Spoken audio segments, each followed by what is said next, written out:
expanding what we do. The value advantage clearly remains with Nintendo. Revolution. We remain all about the game, all about you.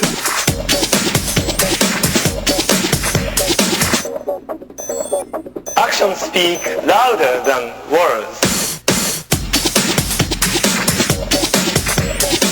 My name is Reggie. I'm about kicking ass, I'm about taking names, and we're about making games. My name is Reggie.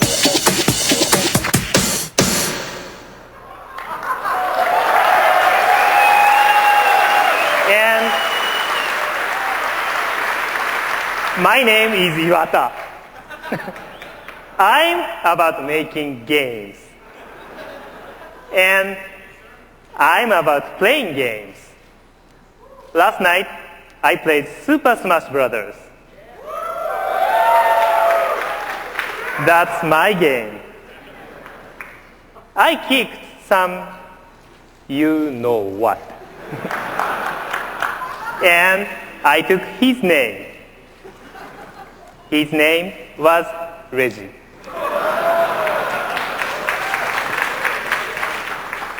As Nintendo president, I'm also all about asking questions. So, Reggie, I have a question for you. Who's your daddy?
Good morning and welcome as we at Nintendo continue to explore the future of video games. Today, that journey includes details on a new form of gameplay on Nintendo DS. The first meaningful information about Nintendo Revolution and the latest incarnation of a legend. Yes, I think you know which legend I'm talking about. Now, I know many of you today walked in with numbers already swimming in your heads. 360, 16 by 9, 1080, 8.2 gigahertz. Well, we'd like to add one more number to the mix, and that number is 2.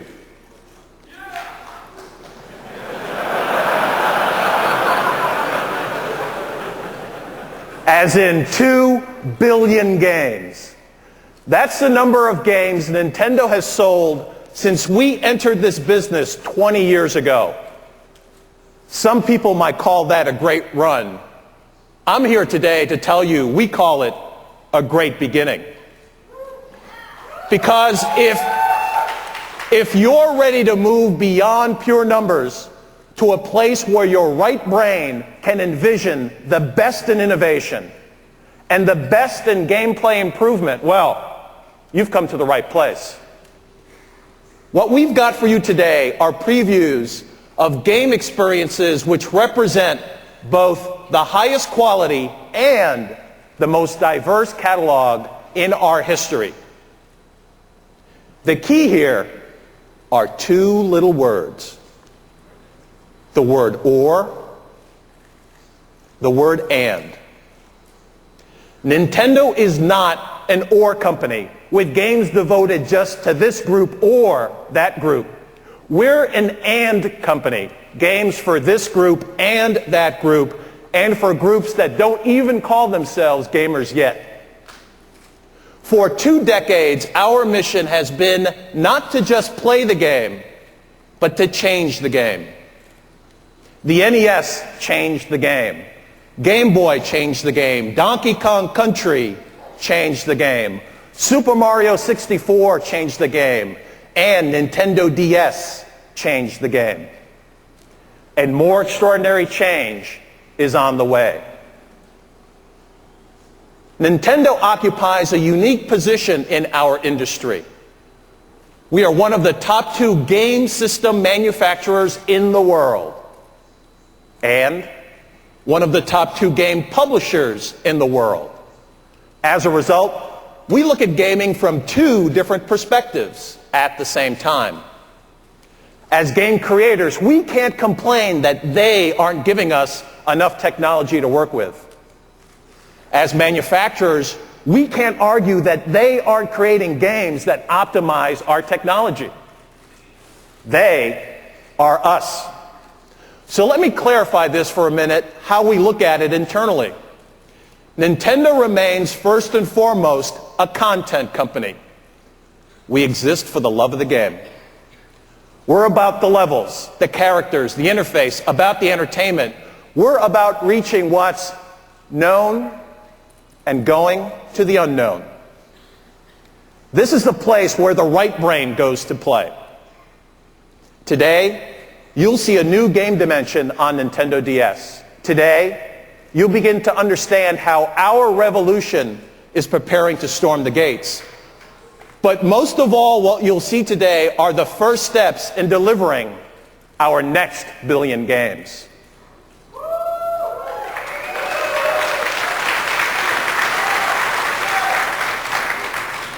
For 16 years, Nintendo has owned the portable game space. We created it, and we're not moving out.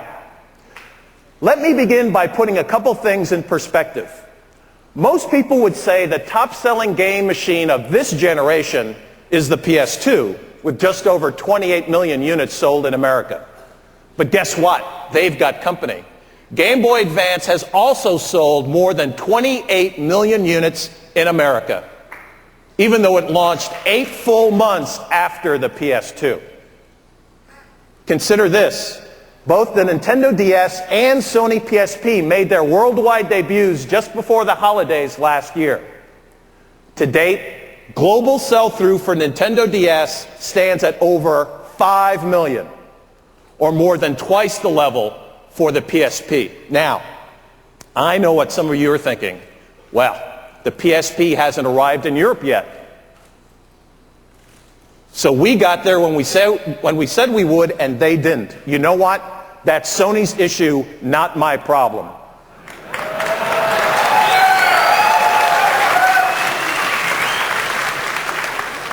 And now that DS owners have explored PictoChat, played the Metroid Prime Hunters pack-in, and seen what all their GBA games look like on the DS, software sales are skyrocketing. Monthly tie ratios were up to 4-to-1 in March, better than twice what the PSP's is. Finally, let's put all combined sales for all currently available portables up on the screen. Lifetime sales of GBA and DS versus everybody else. This is what the market looks like right now.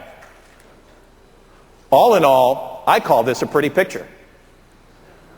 So enough numbers. Let's move over to your right brains, way over into your right brains, to talk about an application for Nintendo DS that doesn't just create its own genre. In fact, it may not technically be a game at all, because Electroplankton should more accurately be considered a creative tool, something that not everybody will understand, but many who do are mesmerized. They can't put it down, because for them, creating is at least as much fun as competing. It's an excellent example of new kinds of software that reach out and attract people who don't even consider themselves gamers yet. To show its potential, we took Electroplankton to David Hollins, a man who's raised the job of DJ into an art form, who's the musical director of the award-winning De La Guardia phenomenon off-Broadway, and who's taken his sound from the Indiana farm fields to London, Barcelona, and Moscow. My name is David Hollins. I live in New York City. I'm a DJ here. I think I've got the best job in the world. I get to go to all the great parties, play music for people. Although most of my gigs are probably here in the US, I do a lot of international traveling. I don't know, I wouldn't trade it for anything. I've been gaming since, I think, the beginning. I'm probably 6 or 7 years old. We got our first little home unit with like Pong and stuff.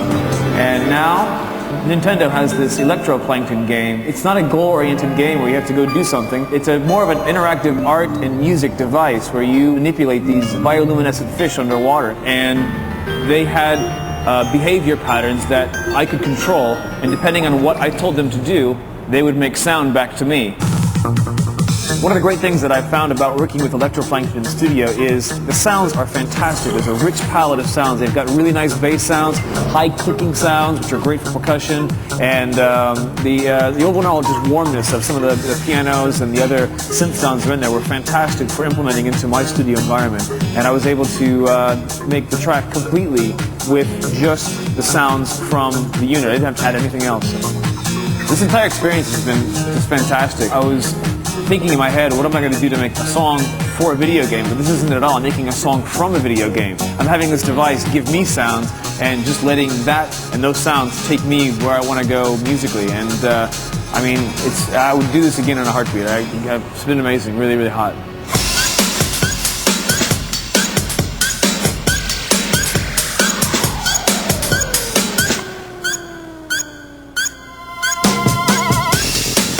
Well, in fact, David liked this so much that he decided to show off his final product in person.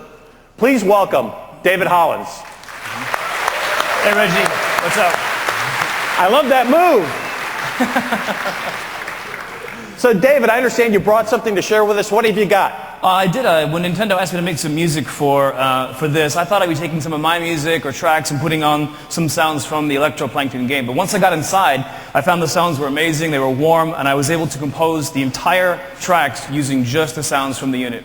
Well, that's great. Well, why don't you play it for us? All right. Let's see what we've got.